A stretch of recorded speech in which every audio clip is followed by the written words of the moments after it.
થોડીક તો દયા આ માનવજાત પર, પશુજાત પર, આ દેશ ઉપર, આ શહેર ઉપર, આ ગામ ઉપર તો કરો. તમારી આંખની સામે કોઈ આવી રીતના અતિક્રમણ કરે છે, આ ખરાબાની જગ્યામાં પાઇપો નાખવાની પરવાનગી કોણે આપી? શું અધિકૃત પરવાનગી છે? અગર જો પરવાનગી નથી, સરકારના આવો કોઈ નિયમ નથી, તો ખરેખર આ તલાટી અહીં નોકરી જ ના કરવા જોઈએ. ગામની સૌથી મોટી જવાબદારી એના પર હોય છે. ગામના વિકાસ થવાની કે વિનાશ કરવાની જવાબદારી કદાચ એના પર જ હોય. આ ખરાબો છે, આ ખરાબોમાંથી આ કાસ છે અને એમાં વચ્ચે આ પાઇપો નાખી દીધા છે, બરાબર, છેક સુધી. કેટલુંય પાણી હાઈવે પર ભરાઈ જાય છે, હાઈવે બ્લોક થઈ જાય છે. અને સેમ પરિસ્થિતિ કદાચ ભવિષ્યમાં અહીંયા થશે, કારણ કે અહીંયા બી આ ગરનાળા નાખી દેવામાં આવ્યા, માટી પૂરણ કરી દેવામાં. કોને સાચવવા? ખાલી એક માલેતુજારોને સાચવવા. આ ખરાબામાં પાઇપો નાખી દીધા, આ લેવલ આટલું બધું ઊંચું કરી નાખ્યું, હાઈવેનું લેવલ આટલું બધું ઉપર છે. આ પશુઓ અને માણસો જશે કા યાર? નવસારીના નેશનલ હાઈવે પાસે હું છું, ઊન ગામમાં. આ નેશનલ હાઈવે છે. નેશનલ હાઈવેની બાજુની અંદર આવેલું આ ઊન ગામ. અને અહીંની કરુણતા કદાચ એવી છે કે સમજાય ને તેને વંદન, ના સમજાય તેને અભિનંદન. કારણ કે આપણા ત્યાં છે ને પેલું પૂર આવે ત્યારે પાડ બાંધવા જાય તેવી પરિસ્થિતિ આપણા ત્યાં હંમેશા હોય છે એમ. અને આપણા દેશની અંદર જ્યારે માલેતુજાર પોતાનો વિકાસ કરે છે ને, ત્યારે ગરીબ જનતા રજડી જાય છે. એનું કોઈ વિચારતું નથી, એનું કંઈ આવતું પણ નથી. ઊન ગામ પાસેની આ પરિસ્થિતિના દર્શન તમને કરાવું. આ સામે આ કુદરતી આખી ખાડી છે, એટલે એક કુદરતી કાસ છે. ખરાબો એમ કહે તો ચાલે, ગૌચર હશે કે સરકારી જગ્યા હશે. આ ખરાબોમાંથી અહીંથી તમે આગળ જોશો તો અહીં ગરનાળા નાખી દીધા અને એ ભાગને ઊંચો કરી દેવામાં આવ્યો એમ. શેના માટે? આ કોઈ પ્રાઇવેટ માલિક, કોઈ માલેતુજારની વાડી હશે. તમને નીચે લઈ જાઉં છું જરાક નજીકથી બતાવવા માટે. ભાઈ ધીમે આવજો, કેમેરામેન ધીમે આવજો. અરે સાચવીને ભાઈ. હવે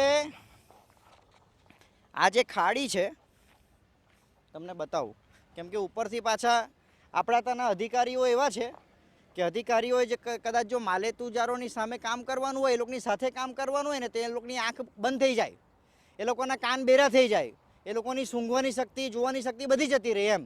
કારણ કે માલેતુજારો પાસે કંઈ દેખાતું હોય એમ. બતાવો, અહીં પરિસ્થિતિ છે.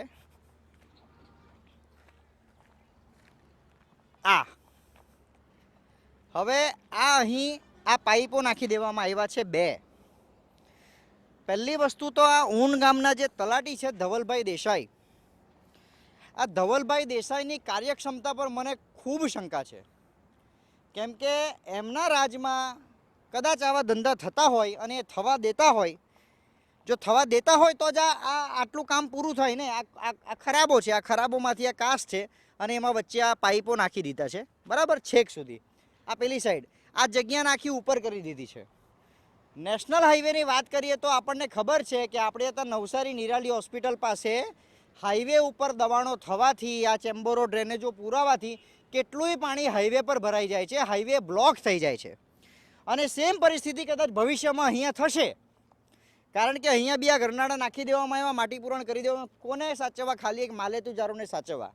બીજી વસ્તુ, અહીં ભરવાડ સમાજના ઘરો છે, તમે જોઈ શકો છો. આપણા દેશનો ભરવાડ સમાજ, આહિર સમાજ અહીં રહેતો છે. ગાયો છે, પશુઓ છે, બાંધેલા છે. હવે અહીં પૂર આવે ને તો માણસો તો ભાગી જશે, પરંતુ આ પશુઓ ક્યાં જશે તે વિચારવા જેવું છે. આપણે ત્યાં ઊન ગામ પાસે પાંજરાપોળમાં જ્યારે પાણી ભરાઈ ગયા હતા, કેટલાય પશુઓ ડૂબીને મરી ગયા. તો શું એ પરિસ્થિતિ સરકારે અહીં પણ ઊભી કરવાની છે? અને મારો સવાલ અહીંના તલાટીને છે કે સાહેબ, થોડીક તો દયા આ માનવજાત પર, પશુજાત પર, આ દેશ ઉપર, આ શહેર ઉપર, આ ગામ ઉપર તો કરો. તમારી આંખની સામે કોઈ આવી રીતના અતિક્રમણ કરે છે, આ ખરાબાની જગ્યામાં પાઇપો નાખવાની પરવાનગી કોણે આપી? શું અધિકૃત પરવાનગી છે? અગર જો પરવાનગી નથી, સરકારના આવો કોઈ નિયમ નથી, તો ખરેખર આ તલાટી અહીં નોકરી જ ના કરવા જોઈએ. કારણ કે એક તલાટી કમ મંત્રી, એનું નામ તલાટી કમ મંત્રી એટલા માટે કહે છે કારણ કે ગામની સૌથી મોટી જવાબદારી એના પર હોય છે. ગામના વિકાસ થવાની કે વિનાશ કરવાની જવાબદારી કદાચ એના પર જ હોય. વિકાસ કરવાની જગ્યાએ હવે તલાટીઓ કદાચ વિનાશ કરવા લાગ્યા છે. આ આંખે દેખાતો આ ખરાબો છે, આ ખરાબામાં પાઇપો નાખી દીધા, આ લેવલ આટલું બધું ઊંચું કરી નાખ્યું, હાઈવેનું લેવલ આટલું બધું ઉપર છે. આ પશુઓ અને માણસો જશે કા યાર? કઈ રીતના થશે?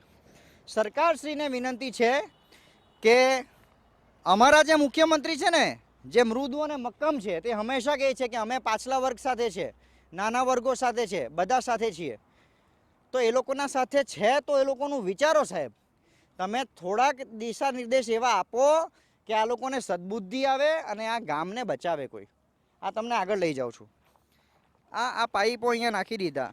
હવે વરસાદના ટાઈમે અહીંયા કેટલું પાણી, વરસાદમાં પાણી ભરાય આ બાજુ? આવો ભાઈ, આ બાજુ આવો ને 2 મિનિટ. અહીંયાથી આ કેમેરામેન બતાવો. આ આખી કુદરતી ખાડી છે, ખરાબો છે. હવે અહીંયા આ નાના પાઇપ નાખી દીધા, તે પણ ક્વોલિટી વગરના તૂટેલા છે. અહીંયા વરસાદમાં પાણી ભરાય, માણસો તો ચાલ ભાગી જાય, બિચારા પશુઓ ક્યાં જશે યાર? પાંજરાપોળમાં ગયા વરસાદમાં કેટલા પશુઓ ડૂબી ગયા, આ પશુઓ ક્યાં જશે ભાઈ? આની કોઈ પરવાનગી લીધી આ કોઈ બાંધવા વાળે?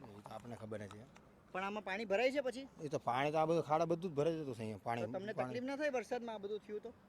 એ તો કાંઈ તકલીફ નહીં, પાણી તો ભરાતું જ છે, કાયમ જ પાણી ભરાતું છે, કાયમ ભરાતું છે. હા, આ કામ કોણે કર્યું કઈ ખબર છે? ના, એ આપણને નથી ખબર. નથી ખબર. મિલકત કોની છે એ બી આપણને ખબર નહીં. હવે આપણે ખાલી રહેતા એવું કાંઈ ખબર નહીં.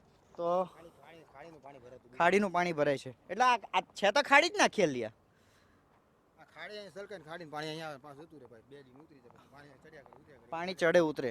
તો આ સરકારી ખાડીની અંદર આ પાઇપો નાખ્યા છે અને આ પાઇપો નાખ્યા એટલા માટે છે, આ જો ને આ માટી પુરાણ બી કદાચ બરાબર નથી, તિરાડો છે, ક્યારે બેસી જાય કંઈ ખબર નહીં.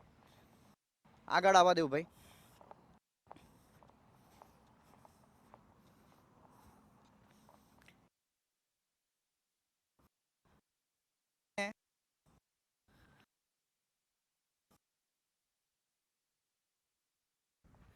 આ જે બાઉન્ડ્રી વોલ છે, આ પણ રેવન્યુ ડિપાર્ટમેન્ટે ચેક કરવાની જરૂર છે કે આ બાઉન્ડ્રી વોલ ખરેખર પ્રાઇવેટ માલિકીમાં છે કે આ ખાડીમાં બાઉન્ડ્રી વોલ ઊભી કરવામાં આવી છે.